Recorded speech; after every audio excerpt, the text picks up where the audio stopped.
అందరికీ నమస్కారం. ఇప్పుడు నేను ఈ సెల్ఫీ వీడియో ఎందుకు తీస్తున్నాను అంటే, వీడియోస్ చూస్తున్నాను. నేను నిన్న ఇచ్చిన ఇంటర్వ్యూస్కి లైవ్ పెట్టుకున్నారు కదా, లైవ్లో కామెంట్స్ అవన్నీ చూస్తున్నాను. ఇప్పుడు నాకు అర్థం కాదు ఏంటంటే, ఆ కామెంట్స్లో మాట్లాడుతూ ఒకటే పెడుతున్నారు. వర్షిని ట్రాప్ చేసింది, వర్షిని అఘోరిని ట్రాప్ చేసింది, వర్షిని డబ్బు కోసమే వెళ్ళింది, వాళ్ళ ఫ్యామిలీ కూడా డబ్బు కోసమే వర్షిని పంపించారు, ఇది పక్కా ప్రీ ప్లానడ్ అని చెప్పని అంటున్నారు. ఎవరండి ప్లాన్ చేసింది? ఎవరండి ట్రాప్ చేసింది? ఎవరండి మోసపోయింది? అదే ట్రాప్ చేయాలి అనుకుంటే అతని దగ్గర డబ్బులు లేవని తెలిసి కూడా నేను అతనితో పాటు ఎందుకు వెళ్తాను? అతని దగ్గర రూపాయి లేదు, పెట్రోల్ కొట్టించుకోవడానికి సరిగ్గా డబ్బులు లేవు. సరే, ఫస్ట్ టైం అంటే వెళ్ళాను, తన దగ్గర ఉండే లేదో ఆ విషయం కూడా నాకు తెలియదు. సెకండ్ టైం వెళ్ళినప్పుడు తన దగ్గర రూపాయి కూడా లేదని నాకు తెలుసు. ఒక 5,000 6,000 ఉన్నాయి తన దగ్గర. నేను వెళ్ళిన సెకండ్ టైం వెళ్ళిపోయినప్పుడు, పెళ్లి చేసుకునే టైంలో. అలాంటప్పుడు తనకి డబ్బులు లేకపోతే ఐఫోన్ అమ్ముకుందాము, వచ్చిన డబ్బులతో సర్దుబాటు చేసుకుందామని చెప్పని నేను ఐడియా ఇచ్చాను. ఆ ఫోన్ కూడా అమ్మేసి డబ్బులు తీసుకున్నాము. అదే డబ్బుల కోసం నేను వెళ్ళాలి అనుకుంటే పోలీసులు పట్టుకున్నప్పుడు, నీకు కావాల్సిన వస్తువులు ఏమన్నా కారులో ఉంటే తీసుకో అమ్మా అని చెప్పని అన్నారు. అంటప్పుడు ఆ డబ్బులు కూడా కారులోనే ఉంటాయి కదా, ఆ డబ్బులు కూడా నేను తీసుకోవచ్చు కదా. పోలీసులు కూడా చెక్ చేస్తారు కదా కారులో ఏమేమి ఉన్నాయి అని చెప్పని. ₹1 కూడా దొరకలేదే. నేనైతే డబ్బులేం తీసుకోను, డబ్బుల కోసం అయితే ఏం చేయలేదండి. నేను నమ్మాను, మనస్ఫూర్తిగా నమ్మాను. తను నిజంగానే నాకు నిజాలు చెప్పాడని చెప్పని అనుకున్నాను. ఆ ఫస్ట్ వైఫ్ మ్యాటర్ వచ్చినప్పుడు కూడా నేను గట్టిగా అడిగాను, నిజంగానే చేసుకున్నావా లేదా, నిజం చెప్పు, నేనేమన్ను అని చెప్పాను.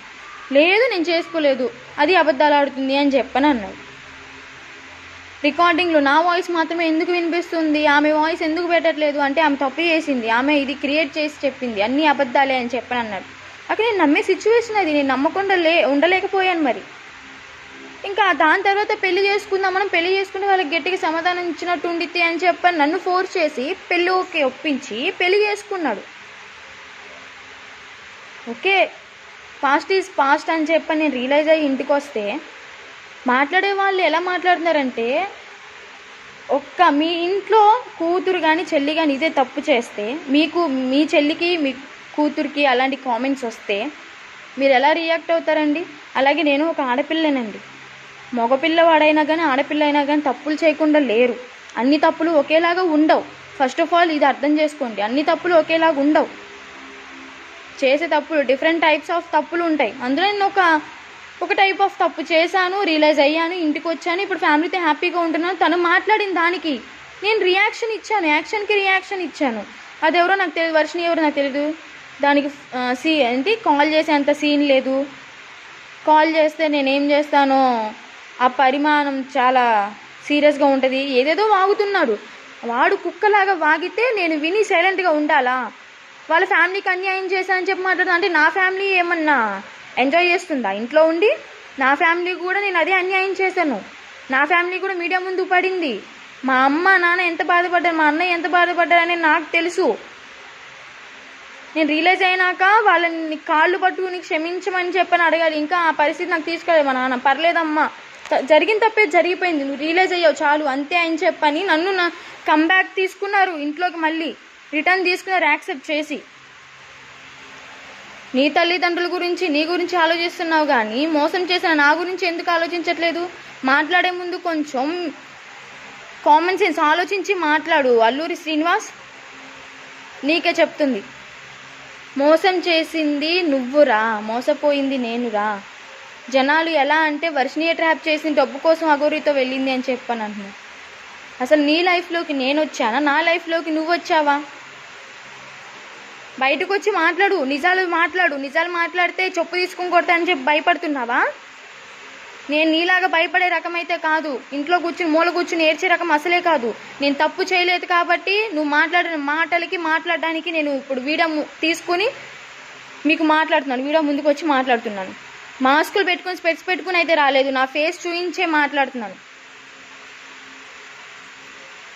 నేనైతే ఒకటే చెప్తాను, నేను మనస్ఫూర్తిగా నమ్మాను, తను నిజాలు చెప్పానని వెళ్ళాను, పెళ్లి చేసుకోవడం జరిగింది. ఆ పెళ్ళి కూడా ఒక ట్రాన్స్లో జరిగిపోయింది అంతే. గతం గతహ అని చెప్పని నేను ఇప్పుడు నార్మల్గా ఉన్నాను. వాడు నన్ను మోసం చేశాడు, వాడి బతుకు నేను బస్ స్టాండ్ చేయలేదు, వాడే నా బతుకు బస్ స్టాండ్ చేశాడు. అర్థమవుతుందా? నా తల్లిదండ్రుల బతుకు కూడా బస్ స్టాండ్ చేశాడు. ఇంకోసారి కామెంట్స్ చేసేవాళ్ళు కూడా కొంచెం సెన్స్ పెట్టి ఆలోచించి కామెంట్ చేస్తారని చెప్పని అర్థం చేసుకుంటున్నాను. కొంచెం మర్యాదగా మాట్లాడండి. మీరు నాకు సపోర్ట్ చేయకపోయినా పర్లేదు, తిడితే తిట్టండి, కానీ మరీ అంత ఘోరంగా తిట్టకండి. అర్థమైందా? నాకు ఒక మనసు ఉంటుంది, ఆ మనసు హట్ అయిందంటే పరిణామాలు వేరేలా ఉంటాయి.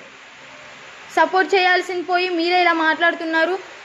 వాడికి చేసే సపోర్ట్ వాడికి చేసుకోండి. వాడు చేసేవాళ్ళు నాకు సపోర్ట్ చేయకపోయినా పర్లేదు, కామెంట్ చేయకపోయినా పర్లేదు, సైలెంట్గా ఉండండి. అంతేగాని తిట్టారంటే మాత్రం బాగోదు.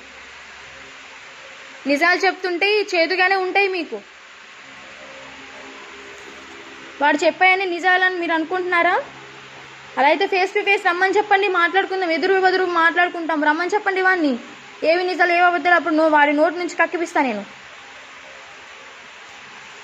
ఇంకోసారి అల్లూరి శ్రీనివాస్, నువ్వు నా జోలికి వస్తే మాత్రం నా గురించి మీడియాలో చండాలంగా మాట్లాడి నా ఫ్యామిలీ గురించి మాట్లాడినా కూడా నీకు మర్యాదగా ఉండదు. అందరినీ అంటావు కదా అంగం కోస్తా అని చెప్పని, అదే అంగం నీకు లేకపోయినా కానీ ఉన్నదాన్ని పచ్చడి చేసి పంపిస్తాయేమనుకున్నావు. ఇదే నా వార్నింగ్.